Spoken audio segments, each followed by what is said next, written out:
primer impulso es correr.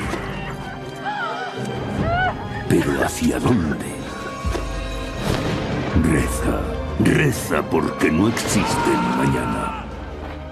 Para todos los que mueren, nunca habrá un mañana. No saben dónde esconderse, cómo salvarse, cómo sobrevivir. Los cuerpos se amontonan. Una tormenta de fuego, violencia y locura. Es la terrible venganza de Dios. Es la peste negra del medievo, el peor desastre biológico de la historia de la humanidad. Es, según el testimonio de un testigo, el fin del mundo. La peste negra, episodio 1.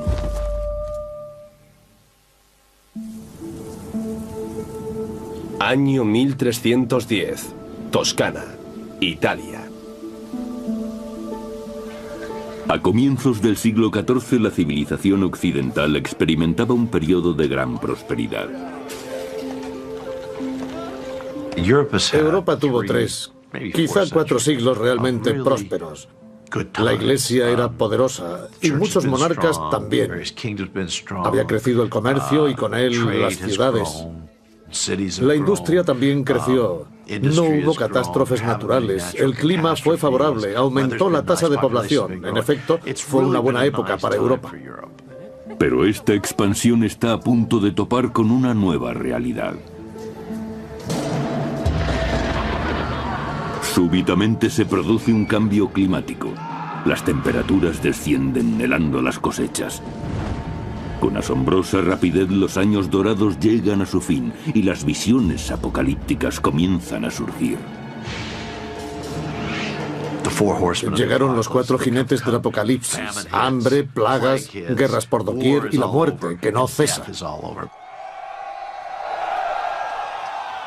En la década de 1340, las guerras asolan el continente.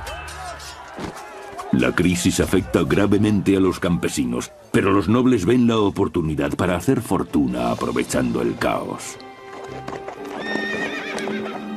En el año 1333, Eduardo III de Inglaterra es ya un gobernante veterano, y su reino insular no es lo bastante grande para contener su ambición. En agosto de 1347, en Calais, el ejército de Eduardo venció contra todo pronóstico a las tropas de un rival mucho más poderoso, Felipe VI de Francia. Ahora Eduardo controla gran parte del litoral francés, pero el conflicto no ha llegado a su fin. Es el comienzo de la Guerra de los 100 años, que en realidad es una guerra mundial si tomamos a Europa como referencia, pues se ven implicadas España, Alemania, Italia, Francia e Inglaterra. Año 1347. Su rey, Inglaterra. El rey Eduardo promete en matrimonio a su hija Joan con Pedro, príncipe de Castilla. Un pacto tácito con el que podrá extender sus dominios hasta la península ibérica. La unión entre estas dos familias reales provocaría una remodelación del mapa político de Europa, haciendo de la estirpe de Eduardo la más poderosa de la cristiandad. A sus 15 años recién cumplidos, Joan no conocía a su novio ni había estado nunca en España. Como cualquier jovencita, espera que su padre haya elegido para ella un príncipe apuesto, quizá incluso amable en el trato.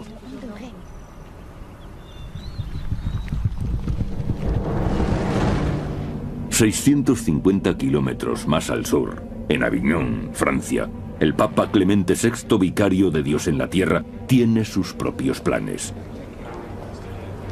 Durante un milenio, su santa iglesia romana ha dominado a reyes y campesinos por igual. Suponía la máxima autoridad en el medievo. En la Edad Media, la religión determinaba la vida de las personas, las rodeaba por completo. Lo normal era ir a la iglesia a diario. La vida consistía en recibir bendiciones que se atribuían a Dios y en recibir maldiciones que también se atribuían a Dios, aun a pesar de reconocer los propios pecados. La vida entera se desarrollaba en un ambiente de religiosidad. Pero en el siglo XIV, la fachada de la iglesia aparentemente sólida empieza a resquebrajarse. Los sacerdotes eran objeto de duras críticas porque abusaban de su poder. Sabemos de gran cantidad de religiosos que mantenían concubinas y se paseaban por la ciudad en compañía de ellas. Y sabemos de sacerdotes corruptos, simoníacos. Incluso la reputación del Papa se ve afectada. Los franceses han secuestrado al papado, trasladándolo de Roma a Aviñón. La ruptura de la tradición parece no molestar a Clemente VI, mundano amante de la buena vida, pero escandaliza a los fieles.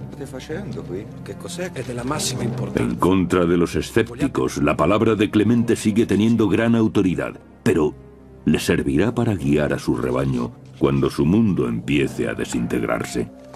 Questo è un messaggio urgente per il chirurgo. Sí. El hombre que resultará su más fiable asesor será su médico personal, Guy de Chaliac. Es un médico de gran prestigio, relacionado con la corte desde el reinado de Felipe IV el Hermoso, a comienzos del siglo XIV. Y ahora es el médico de cabecera del Papa. En la época de Chaliac, la religión se impone a la ciencia. Tanto es así que el permiso para ejercer como médico solo se puede conseguir después de haber estudiado teología. Pero ni los libros de ciencia ni la Biblia pueden preparar a Chaliac para el horror que se avecina.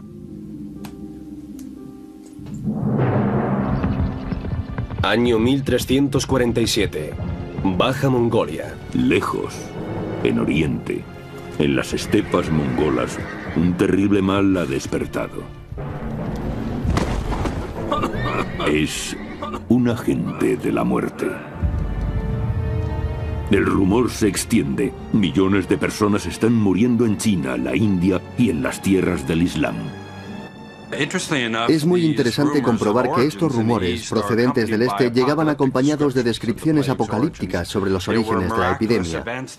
Se hablaba de hechos tales como una lluvia de ranas y serpientes, tormentas con fuertes granizadas y rayos, y finalmente un humo hediondo y truenos espantosos. Antes de 1347 los mongoles parecían imparables. Su predominio en Oriente se mantuvo durante casi 150 años. El imperio mongol se extendía desde las cimas del Tíbet hasta más allá del Volga, y desde Beijing hasta Constantinopla. Lo más importante es que abrieron el comercio entre la Europa occidental y China. Se pudieron seguir rutas a través de Asia Central, gracias a lo cual, especialmente en la segunda mitad del siglo XIII, hubo un periodo de expansión del comercio europeo en Oriente. Pero los mongoles, si bien mejoran las comunicaciones, plantan también la semilla de la destrucción. Las rutas terrestres abiertas por los mongoles a través de su imperio unificado fueron útiles para el transporte de artículos de lujo, especias y seda sobre todo, pero hubo también otro tipo de mercancía que siguió esa ruta, la peste.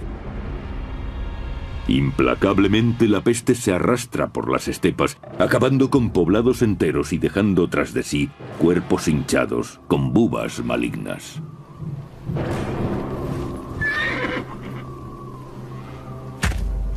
En la inhóspita estepa están habituados a aprovecharlo todo.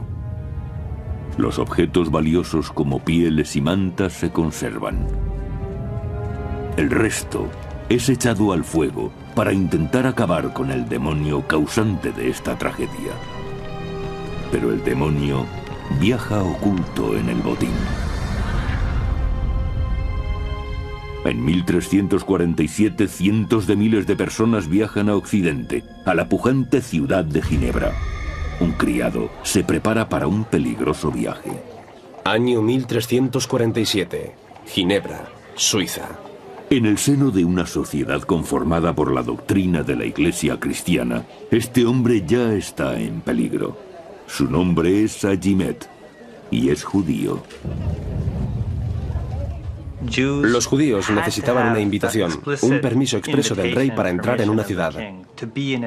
Su estatus no era comparable al de ninguna otra persona, ya que pertenecían y dependían directamente del rey o de un personaje de alta jerarquía como un obispo.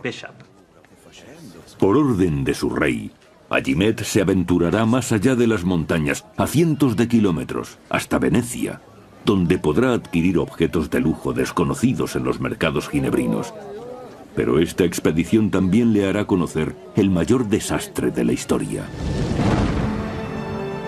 En Inglaterra, a más de 2000 kilómetros al oeste, un jinete se aproxima al término de otro pavoroso viaje. Es un trovador. Ha viajado durante semanas desde España. Es un regalo del príncipe de Castilla para distraer a su prometida, la princesa Joan. El trovador la deleitará con canciones de amor durante el viaje de vuelta hasta Castilla. Un romántico gesto para complacer a una muchacha en la flor de la vida. En su viaje a la península ibérica, Joan y su séquito quieren detenerse en la costa francesa para visitar sus propiedades de la región de Burdeos. De los 12 hijos de Eduardo III, Joan, la preferida, ha podido permitirse todos los caprichos que le han apetecido en su corta vida. Para este viaje, llena un barco entero con su ropa. Además de distinguidos clérigos y diplomáticos, 100 remeros contribuirán a la protección de la preciosa carga. Pero tanta precaución resultará inútil. Al cabo de un año, la mayoría de los integrantes del viaje habrán muerto. El mal aparece aquí, en la espalda de un polizón. Una plaga irrefrenable que desintegrará este hermoso mundo.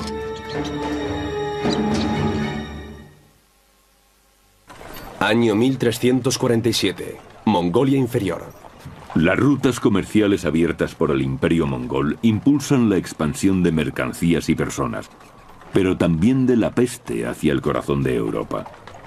Viajeros, labradores, nobles, incluso la hija del rey de Inglaterra. Todos se verán frente a frente con el mayor asesino de la historia. La muerte negra.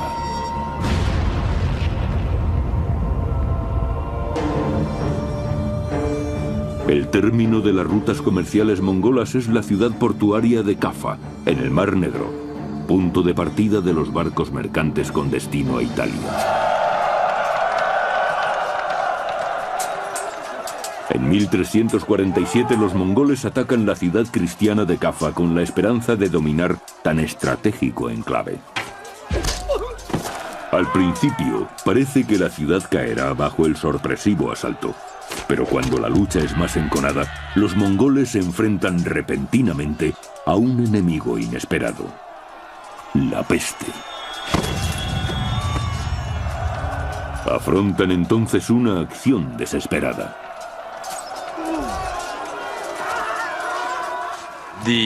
Los mongoles contrajeron la peste y debían abandonar el sitio, pero antes de retirarse decidieron catapultar sus cadáveres hacia el interior de la ciudad con el fin de propagar la plaga entre sus enemigos, contagiándola a todos los habitantes de la ciudad. Al parecer así fue como los mongoles transmitieron la peste a los europeos. Se podría considerar el primer caso histórico de guerra bacteriológica. Aunque la forma de transmisión seguramente es una leyenda, lo cierto es que la peste se extendió por la ciudad de Kaffa. La peste avanzó muy lentamente para tratarse de un mal epidémico. Dada la vastedad de las estepas y la escasez de población, tardó unos 15 años en llegar a Kaffa. Pero si bien estos hechos parecen claros, sigue surgiendo una pregunta. Tras un arranque tan lento, ¿cómo se extendió tan rápidamente la plaga por Europa? Muchos historiadores creen que viajó en un barco mercante que se dirigía a Europa, y su primera escala fue la isla de Sicilia.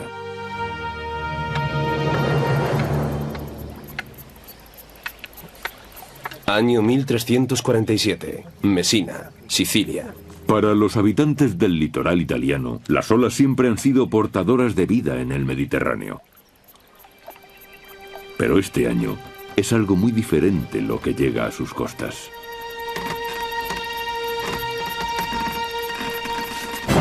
¡Ah! ¡Oh mio Dio! ¡Andiamocene via! ¡Andiamocene! ¡Aspettami! En los puertos de Italia fondean los barcos procedentes del Mar Negro. A bordo transportan algo horrible. Bajo cubierta, los nativos encuentran un cargamento de cadáveres.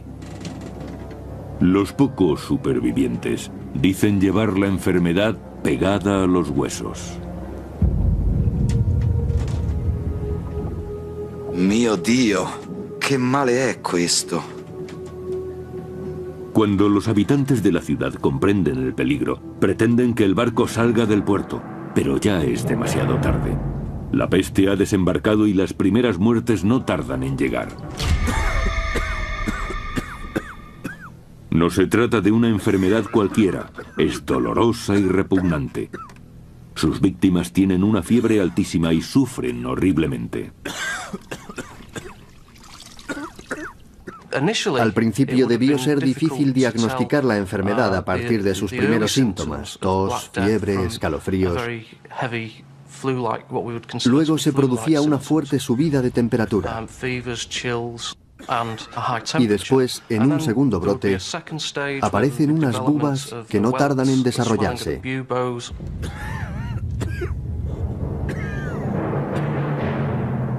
El bubón surge al hincharse una glándula linfática en el cuello o en la ingle. Es tumefacta y puede alcanzar el tamaño de una naranja. Serán estas bubas las que harán pensar que la peste bubónica es la causa de la muerte negra.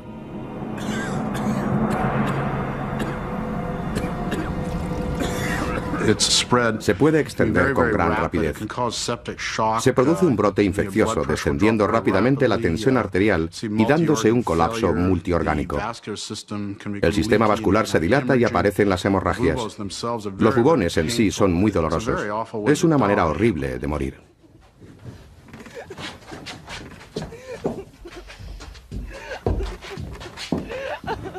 Tras las primeras muertes, los habitantes de la ciudad siciliana de Messina pronto descubren que la nueva enfermedad no solo es horripilante, sino también contagiosa.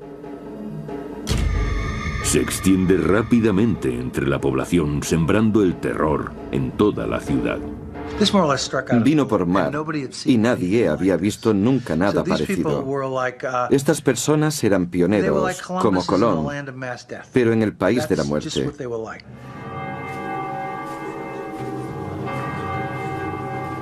Mientras la plaga asola la ciudad de Messina, a los supervivientes solo les queda una última esperanza: suplicar a la Santa Madre de Dios.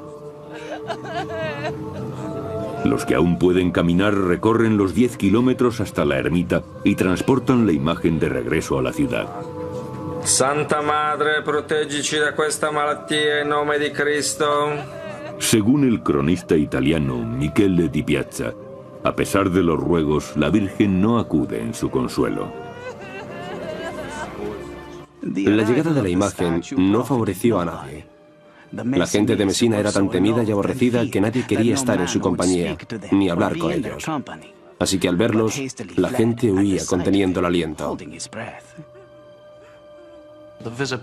La presencia visible de la enfermedad marca incluso al que no la padece. Eso es importante, porque crea un estigma social. Aunque todos los isleños rehuyen a los habitantes de Messina, no pueden escapar al contagio. La marca de la enfermedad se extiende por Sicilia a una velocidad endiablada, y el horror apenas acaba de empezar. Entretanto, otros barcos genoveses procedentes de Cafa atracan en la península italiana. Transportan pieles, tejidos y ratas terribles, transmisoras de la muerte. Como un ángel exterminador, la plaga se extenderá por un continente desprevenido, y ahí se inicia el apocalipsis.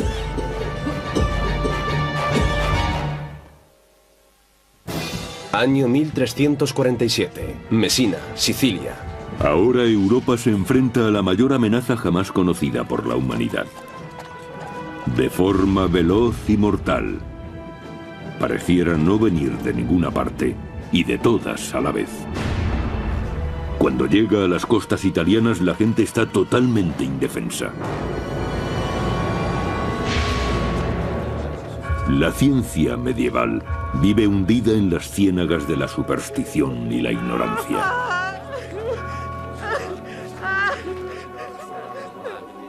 Año 1347. Aviñón, Francia. Guy de Sillac es el cirujano de Felipe VI, rey de Francia, así como del Papa Clemente, que reside en Aviñón. Conocido por su gran inteligencia, fue discípulo de los mejores médicos de Europa en el monasterio de Montpellier. Sus técnicas, como la sangría con sanguijuelas, están destinadas a restaurar el equilibrio corporal del paciente. Las teorías médicas preconizaban el equilibrio de los elementos y especificaban qué tipo de equilibrio necesitaba el cuerpo para mantener la salud. Y la peste era considerada una alteración del equilibrio normal del cuerpo. Curiosamente, una alineación inusual de planetas precede al desastre. Para la mente medieval fue una explicación lógica del desequilibrio. Decían que la conjunción de los tres planetas Júpiter, Marte y Saturno había originado efluvios malignos en el aire y que estos vapores nocivos habían afectado la constitución de los hombres, provocando que sucumbiesen a la peste.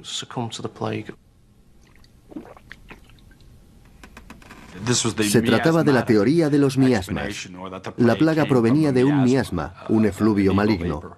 Debo hacer hincapié en que estas explicaciones no eran nuevas, se conocían desde antiguo. Y estaban tan enraizadas que a la comunidad médica le era casi imposible apartarse de esta forma de pensar.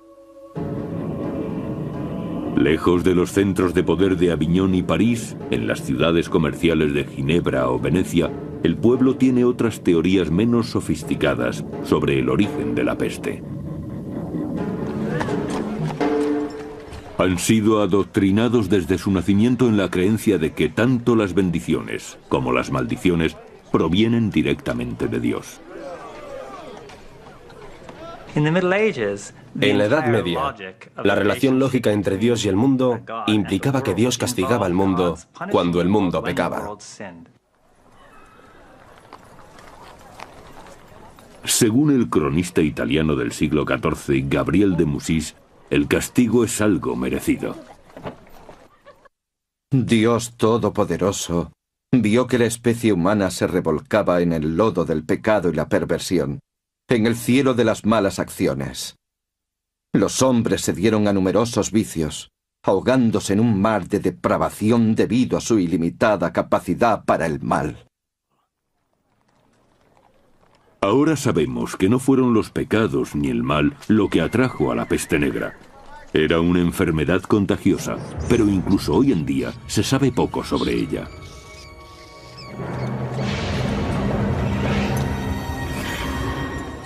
«600 años después, historiadores y científicos siguen buscando respuestas». El quid de la cuestión radica en la forma de transmisión de la enfermedad, cómo se propaga y qué condiciones se dan para que esto ocurra. Se dan un cúmulo de circunstancias que emergen en un lugar y en un momento determinados. Durante más de un siglo, la teoría más comúnmente admitida apuntaba que la llamada muerte negra era la peste bubónica.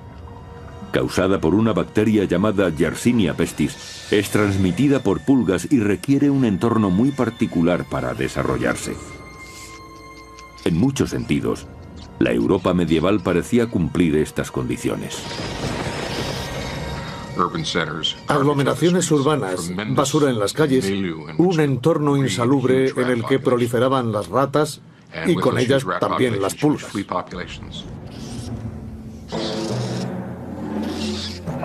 La picadura de una sola pulga inyecta en la víctima la bacteria Yersinia pestis. La bacteria se multiplica rápidamente en los nódulos linfáticos, hinchándolos hasta reventar. Una vez depositada en el flujo sanguíneo, la bacteria produce unos bubones amoratados que dan nombre a la peste negra. Esta enfermedad tiene una variante aún más mortífera llamada peste neumónica, que no necesita de las pulgas para su propagación.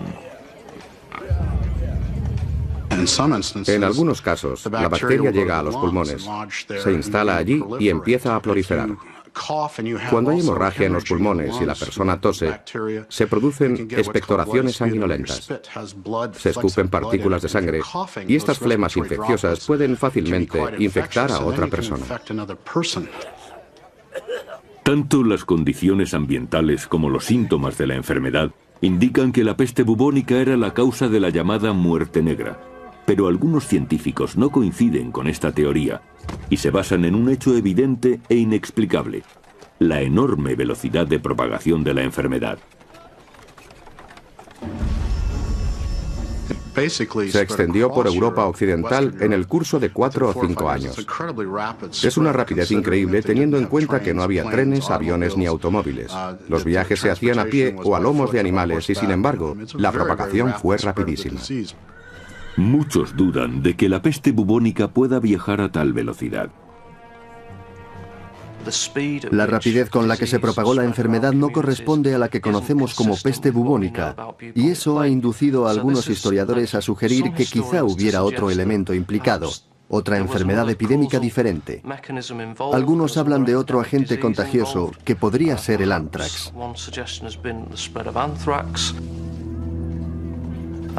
También hay expertos que piensan que podría haberse tratado de un virus tipo ébola. La diferencia la marca la forma de transmisión. ¿Por qué nos interesa hoy conocer la verdad sobre una enfermedad que se extinguió hace siglos? Muy simple. Comprender la peste negra podría ser fundamental en nuestra lucha contra las próximas catástrofes que se ciernan sobre la humanidad. Pero hasta hace muy poco, parecía que las claves del misterio habrían muerto con las víctimas de la pandemia. Pero, ¿fue realmente así? En Montpellier, Francia, un enterramiento múltiple de 650 años de antigüedad permite a la moderna tecnología seguir aquel rastro que parecía perdido.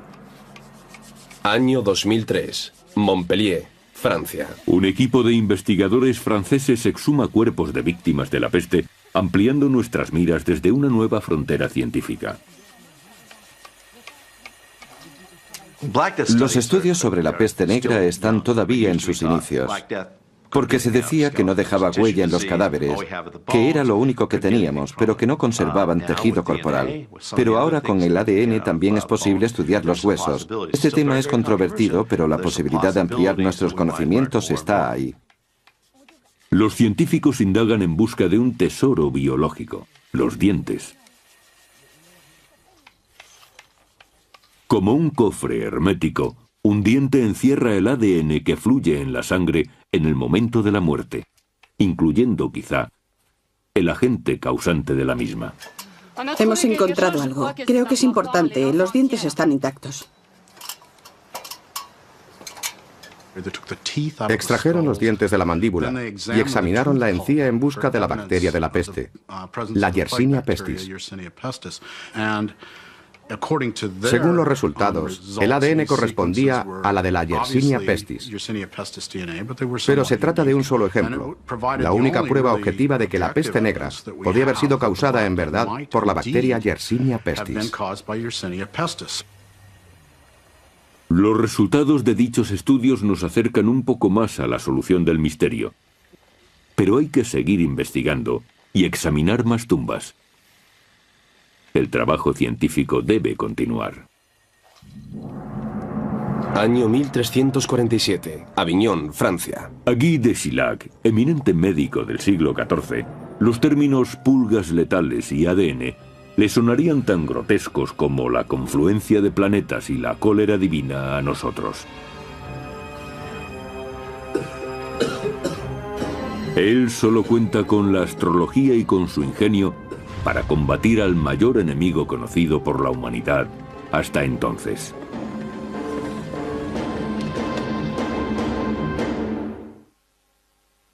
Año 1347. Mesina, Sicilia. En otoño, la peste negra ha viajado desde el lejano oriente, cerniéndose sobre Sicilia y dejando a su paso una estela de pánico. Es un desastre sin precedentes. Parece que Dios hubiera abandonado a sus hijos. Año 1347. Venecia, Italia. En Venecia, Agimed, el sirviente judío de un varón suizo, encuentra todo lo que su señor le ha encargado: azafrán, canela, sedas y pieles. Pero también algo más, pues entrado el otoño, los barcos mercantes de Oriente traen la muerte consigo. El cronista italiano del siglo XIV, Gabriel de Mussis, pone voz al horror de los marineros que inadvertidamente llevan consigo la epidemia.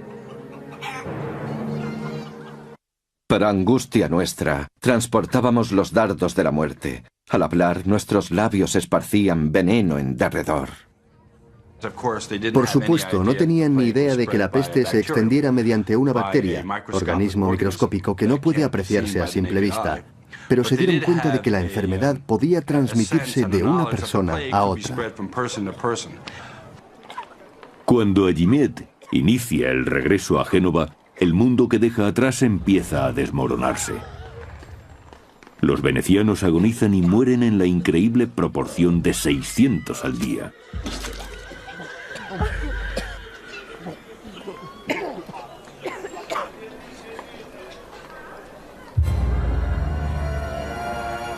En enero de 1348, la peste entra en Francia a través del puerto de Marsella. Viaja en barco.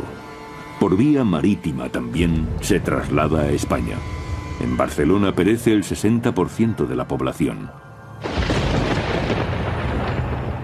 Imaginemos una persona, un marinero que trabaja en los muelles, por ejemplo, que es picado por una pulga infectada. Subirá al barco y seguirá con su trabajo normalmente, pero al cabo de unos días se enferma. Se trata de personas que se trasladan de una parte a otra antes de enfermar. Por supuesto, en el barco habrá ratas infectadas, con sus pulgas. Y después, cuando el barco arribe a puerto, esas ratas y sus pulgas saldrán y extenderán la enfermedad por todas partes.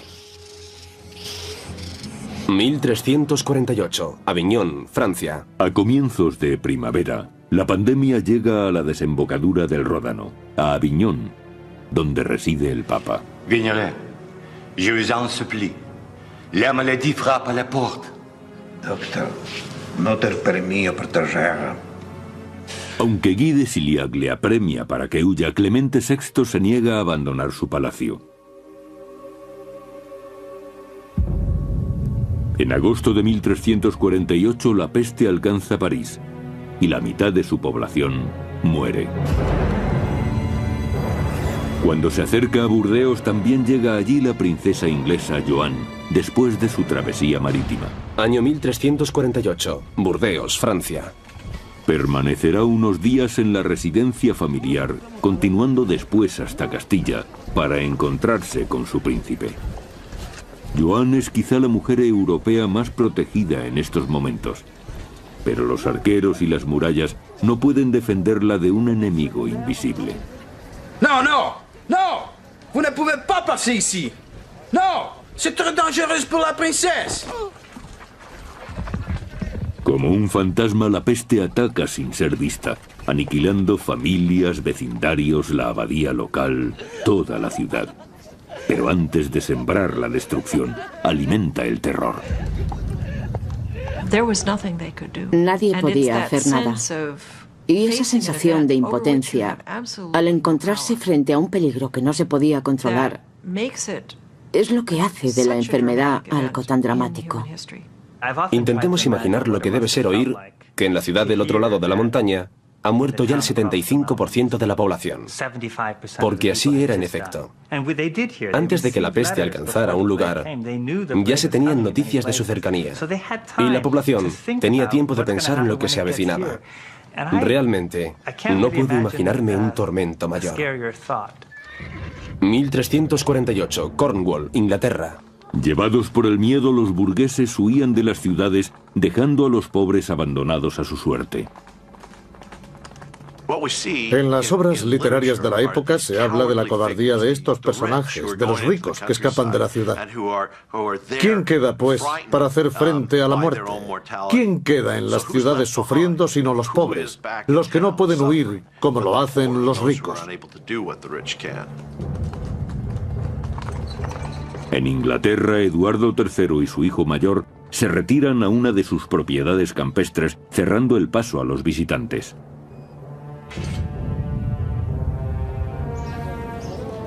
Pero la lejanía de las grandes poblaciones no parece proteger a los siervos que trabajan en el campo, que yacen a montones sobre la tierra, en los caminos y en sus chozas. La gente vivía en una pobreza extrema, en casas con techos de chamizo. El ganado convivía con ellos. Las condiciones higiénicas eran absolutamente nulas. Había suciedad por todas partes. Un ambiente ideal para que las ratas y las pulgas proliferasen. Año 1348. Siena, Italia. Cuando la situación empeora, también la Iglesia parece abandonar a su rey. Por temor al contagio, algunos sacerdotes se niegan a administrar los últimos sacramentos a los moribundos.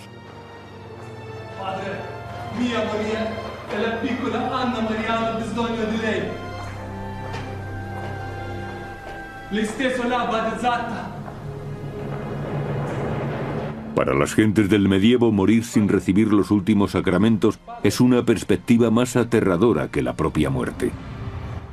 Pero cuando el número de víctimas va en aumento y hay más sacerdotes que sucumben a la peste, el obispo de Bath hace una curiosa declaración.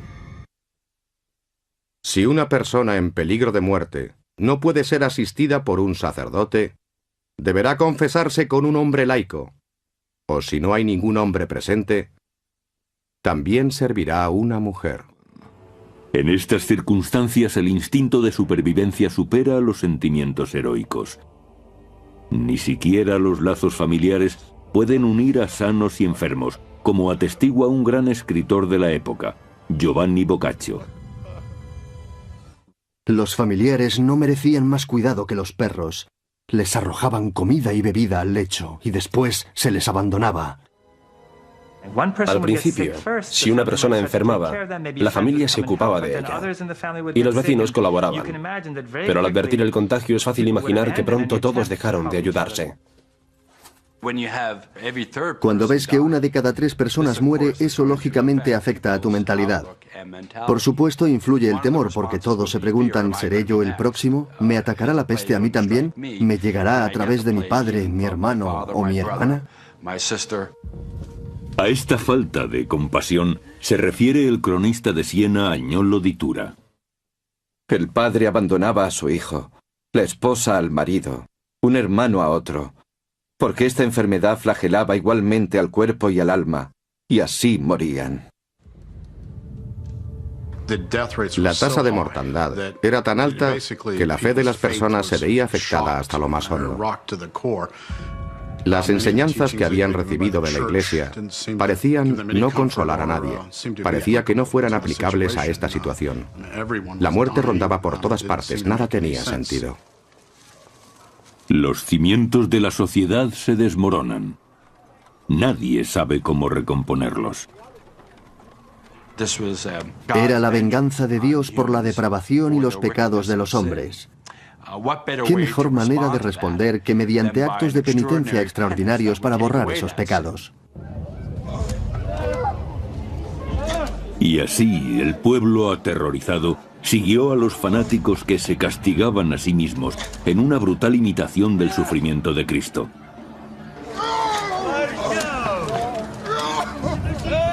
El fanatismo llevó a las masas a una histeria general que desembocó en persecuciones y asesinatos.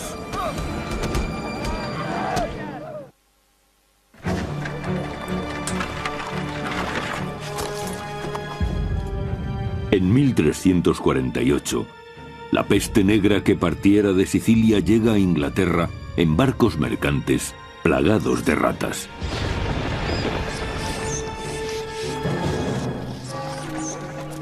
Ya ha costado millones de vidas.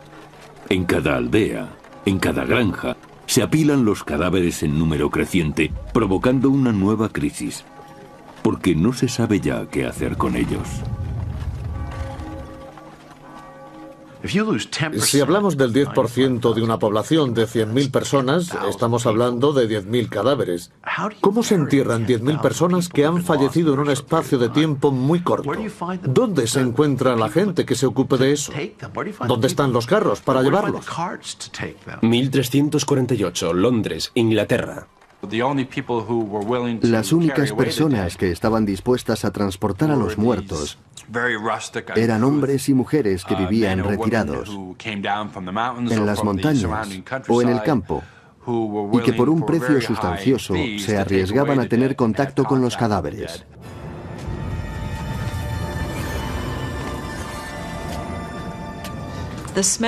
El hedor debía de ser espantoso. Y la gente trataba de combatirlo haciendo fuego y vertiendo en él algo dulce. Así pretendían enmascarar la fetidez del ambiente. Tampoco podían hacer mucho más.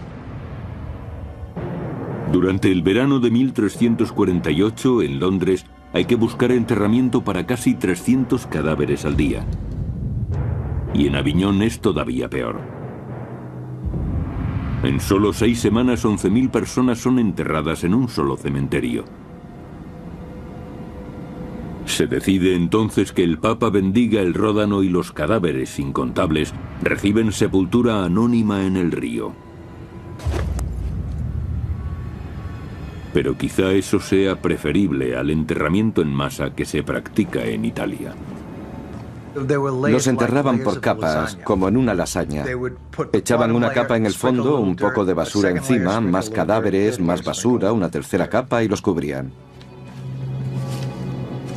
En la región de la Toscana, en Siena, la mortandad es ya incontrolable. La mitad de la población ha caído víctima de la peste.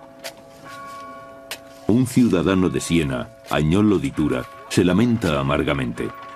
Sus palabras siguen pareciendo sobrecogedoras 6 siglos y medio después. En muchos sitios se cavaron profundos pozos y los llenaron de cadáveres. Y cuando esas zanjas y esos pozos estuvieron repletos, cavaron otros nuevos. Yo, Agnolo di Tura, he enterrado mis 5 hijos con mis propias manos. Tanta gente murió que todos creían que había llegado el fin del mundo. A pesar del riesgo personal, algunos valientes deciden combatir el caos. 1348, Aviñón, Francia. Muchos médicos han abandonado a los enfermos para salvar su propia vida. Pero no Guy de Chiliac. Él se quedó. Yo creo que no fue tanto cuestión de valentía como de curiosidad científica. Quería saber en qué consistía ese demonio, cómo actuaba. Guy de Chauliac hizo lo que haría un investigador actual. Cuando no comprende la enfermedad, toma parte en ella, ayudando a sus compañeros para buscar el origen. Y después escribe sobre ello. En su interesantísimo diario, el médico redacta un minucioso catálogo de todos los síntomas del mal, y también de su progresión, tomando nota de aquellos tratamientos que parecían ser más efectivos. Al parecer, en el verano de 1348, Guy de Chiliac prescribió el fuego para prevenir al Papa Clemente VI del contagio. A cada lado de la silla papal son colocados 4 grandes barreños llenos de aceite y se les prende fuego. Se erige un muro de llamas contra los estragos de la peste. El Papa se aisló de la sociedad, por así decirlo, recluido en una habitación interior y custodiado por el fuego. Clemente se oculta en su propio infierno, todo con el fin de mantenerse fuera del alcance de la peste.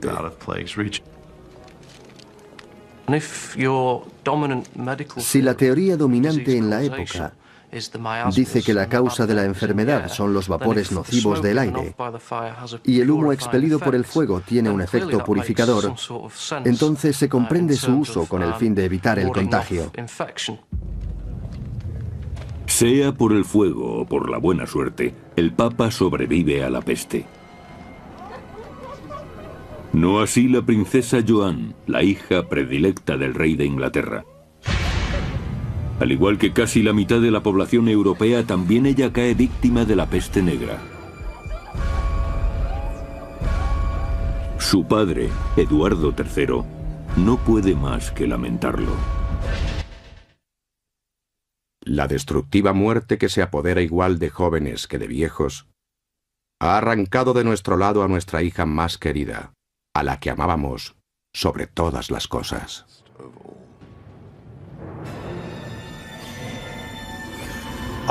Han desaparecido todas las fórmulas palaciegas y solo escuchamos a un ser humano, a un hombre afligido publicando su dolor. La sinceridad de sus palabras es patente 700 años después, a pesar de su tono autoritario. Las autoridades, médicos, clérigos y nobles han fallado, y las masas buscan otros guías para su salvación.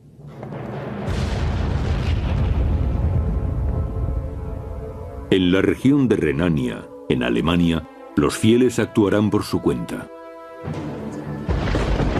Año 1348, Friburgo, Alemania. Se les conoce como los flagelantes.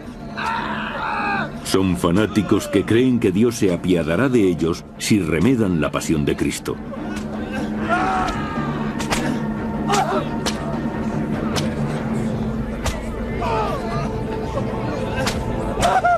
La suya es una medida extrema tomada en una época extrema, y el pueblo acude hacia ellos desesperado. La gente ve en los flagelantes la ayuda que necesita contra la enfermedad, porque quizá con esa durísima penitencia se consiga mitigar la ira divina y vencer a la peste. La autoflagelación podía resultar atractiva por lo doloroso y dramático del método, lacerándose para quedar libres de pecado ante el temor de no estar ya vivos el día de mañana. En procesiones de hasta 1000 fieles, los flagelantes se imponen caminar durante 33 años y medio, como los años de vida de su Salvador en la tierra. Prescindiendo de baño, techo y sexo, marchan piadosamente de ciudad en ciudad, realizando actos masoquistas ante la muchedumbre enfervorecida. En su diario, el cronista francés Jean de Venette escribe: los penitentes se fustigaban con látigos de cuero anudados con pinchos de hierro. Algunos sufrían graves heridas entre los omoplatos y algunas mujeres medio locas recogían la sangre con sus propios vestidos y se los pasaban por los ojos, porque decían que esa sangre era milagrosa.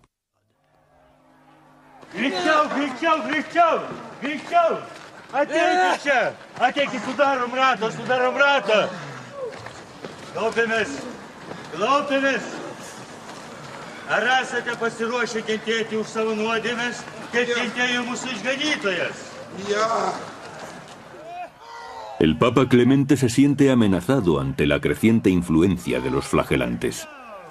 Los flagelantes eran sospechosos a los ojos del estamento religioso ortodoxo.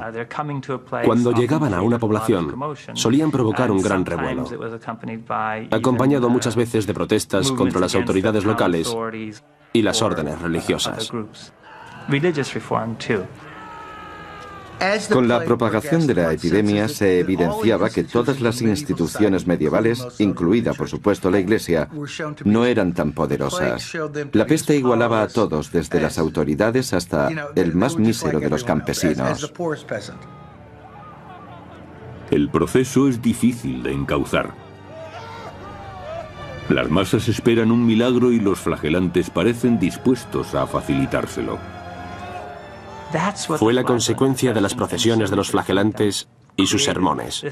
Es el momento esperado, el más intenso, mesiánico y apocalíptico. En 1348 estalla una vorágine de odio más perniciosa que la misma peste negra. La conmoción da ahora paso a una caza de brujas. Hay que responsabilizar a alguien de la catástrofe y debe pagar por ello. En un torrente de histeria y miedo, las masas se desahogan con los inocentes, provocando un baño de sangre de proporciones terribles. Súbitamente se produce un cambio climático. Las temperaturas descienden helando las cosechas. Con asombrosa rapidez los años dorados llegan a su fin y las visiones apocalípticas comienzan a surgir. Llegaron los 4 jinetes del apocalipsis: hambre, plagas, guerras por doquier y la muerte, que no cesa. En la década de 1340, las guerras asolan el continente. La crisis afecta gravemente a los campesinos, pero los nobles ven la oportunidad para hacer fortuna aprovechando el caos. En el año 1333, Eduardo III de Inglaterra es ya un gobernante veterano, y su reino insular no es lo bastante grande para contener su ambición. En agosto de 1347, en Calais, el ejército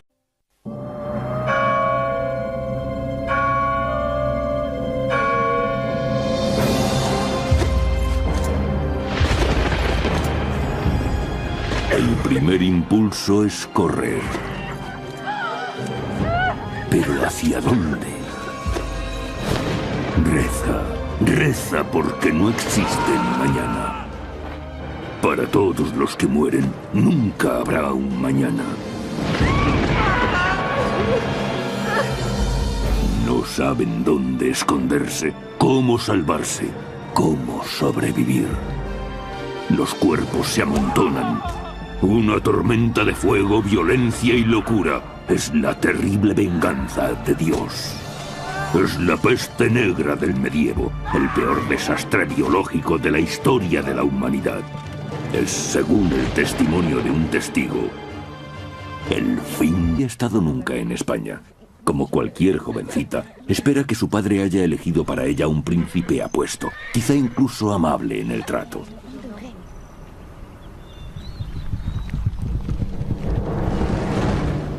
...650 kilómetros más al sur, en Aviñón, Francia, el Papa Clemente VI, vicario de Dios en la tierra, tiene sus propios planes. Durante un milenio, su santa iglesia romana ha dominado a reyes y campesinos por igual.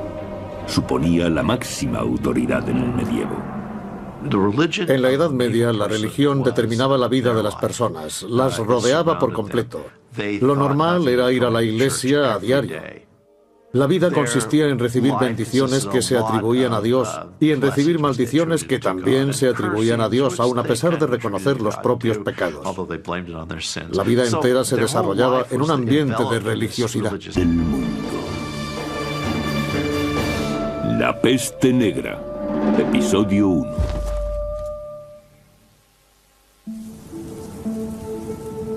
Año 1310. Toscana, Italia. A comienzos del siglo XIV, la civilización occidental experimentaba un periodo de gran prosperidad. Europa tuvo 3, quizá 4 siglos realmente prósperos. La iglesia era poderosa y muchos monarcas también. Había crecido el comercio y con él las ciudades. La industria también creció. No hubo catástrofes naturales. El clima fue favorable. Aumentó la tasa de población. En efecto, fue una buena época para Europa. Pero esta expansión está a punto de topar con una nueva realidad. Eduardo venció contra todo pronóstico a las tropas de un rival mucho más poderoso, Felipe VI de Francia. Ahora Eduardo controla gran parte del litoral francés, pero el conflicto no ha llegado a su fin. Es el comienzo de la Guerra de los 100 años, que en realidad es una guerra mundial si tomamos a Europa como referencia, pues se ven implicadas España, Alemania, Italia, Francia e Inglaterra. Año 1347. Su rey, Inglaterra.